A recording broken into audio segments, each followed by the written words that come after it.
வாமா வா. மகாலட்சுமி எங்களுக்குன்னு வந்து வாச்சியே. எங்க மொத்த குடும்பத்தையும் நடுத்தருவில் நிறுத்த போறேன்னு நான் சொன்னேன். ஆனா எங்களை இப்படி நாதி இல்லாம ஆக்குவேன்னு நான் நினைக்கல.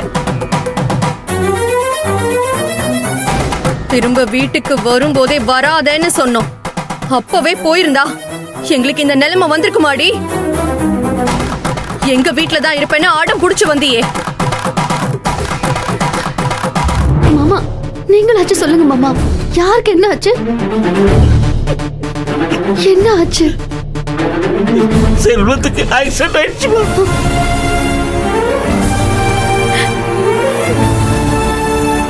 என்ன மாமா சொல்றீங்க?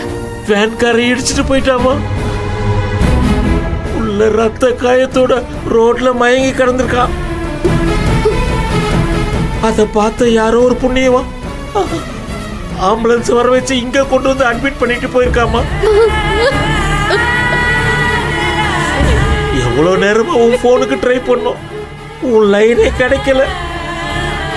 நீ எந்த கோயிலுக்கு போயிருக்க தெரியாதனால நேர்ல வந்து தகவல் சொல்ல முடியலமா. டாக்டர் செக் பண்ணிட்டு மார்பு எலும்பு உடைஞ்சி லங்ஸ்ல குத்தி ரத்த போக்கு நிக்காம போயிட்டு இருக்காமா. சீரியஸான கண்டிஷன்ல இருக்கிறதா டாக்டர் சொல்றாருமா.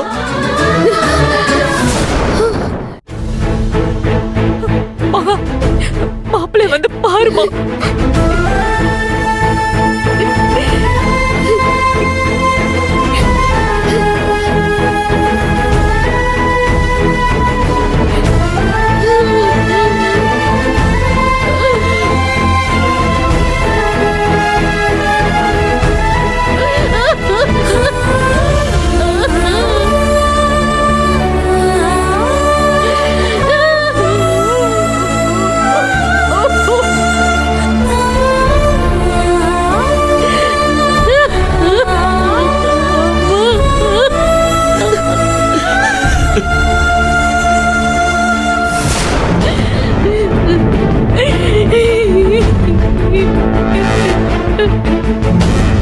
என் புள்ள ராஜா மாதிரி இருந்தா என்னைக்கு நீ அவனை கல்யாணம் பண்ணிட்டு வந்தியோ அன்னில இருந்து அவன் அவனாவே இல்ல.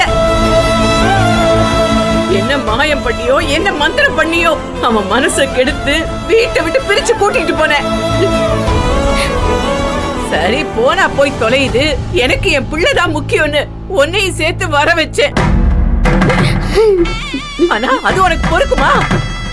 உன் சுயநலத்துக்காக அவரை வேலையை விட வச்ச, என்னையே எதிர்த்து பேச வச்ச. இன்னைக்கு அவன் உயிர் போற நிலைமைக்கு கொண்டு வந்து விட்டுருக்க. எப்படியே பார்த்தல எப்படி கிடக்குறான்? இதெல்லாம் யாரால? எல்லாம் உன்னால தாண்டி. நீ கார்மெண்ட்ஸ் வாங்கி ஓனர் ஆகணும்னா அதுவும் அப்பங்காசுல வாங்கணும், இல்ல நீ உழைச்சு சம்பாதிச்சு வாங்கணும். என் பிள்ளை அழிச்சு வாங்க பார்த்துட்டு இப்ப பெருசா நீலி கண்ணீர் வடிக்கிறியா? போடிங்கிறது போது நிறுத்திட்டி. நீ அனுமதி கொடுக்கிற வரைக்கும் காத்திருப்போன்னு சொன்ன புள்ளைய பார்த்து நீ தானே சாபம் விட்ட. உன் சாபத்தால தான் செல்வத்துக்கு இப்படி ஆயிடுச்சு. விஆர்எஸ் வாபஸ் வாங்க சொல்லி நீ தானே டார்ச்சர் பண்ண. புள்ள எவ்வளவு மனவேதனையோட கிளம்பி போனான். எல்லாத்துக்கும் நீ காரணமா இருந்துட்டு மகாவை திட்டுற. அதானே மருமகளை ஒரு வார்த்தை சொன்னா போதுமே உடனே வக்காலத்து வாங்கிட்டு வந்துருவீங்களே. 10 பைசா சம்பாதிக்கிறதுக்கு துப்பு இல்ல, ஆனா என்ன குறை சொல்றதுக்கு மட்டும் வந்துருவீங்க. இவளால நம்ம குடும்ப தெருவுக்கு வந்துச்சுன்னா நீங்க தான் சேர்ந்து வந்து நிக்கணும். உங்களுக்கு சேர்த்து தானே பேசிட்டு இருக்கேன். அறிவில்ல கொஞ்சமாவது.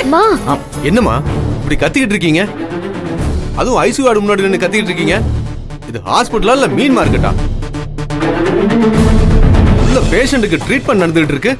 கொஞ்சமாவது பொறுப்பு இருக்கா உங்களுக்கு? அவருக்கு என்னாச்சு? இப்ப அவர் எப்படி இருக்காரு? நீங்க அவருக்கு என்ன வேணும்? நான் அவரோட வைஃப் டாக்டர்.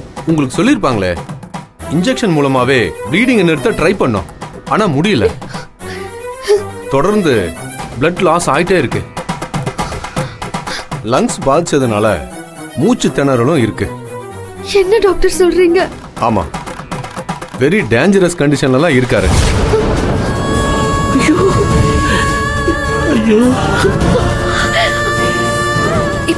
இப்போ என்ன பண்ணலாம் டாக்டர்?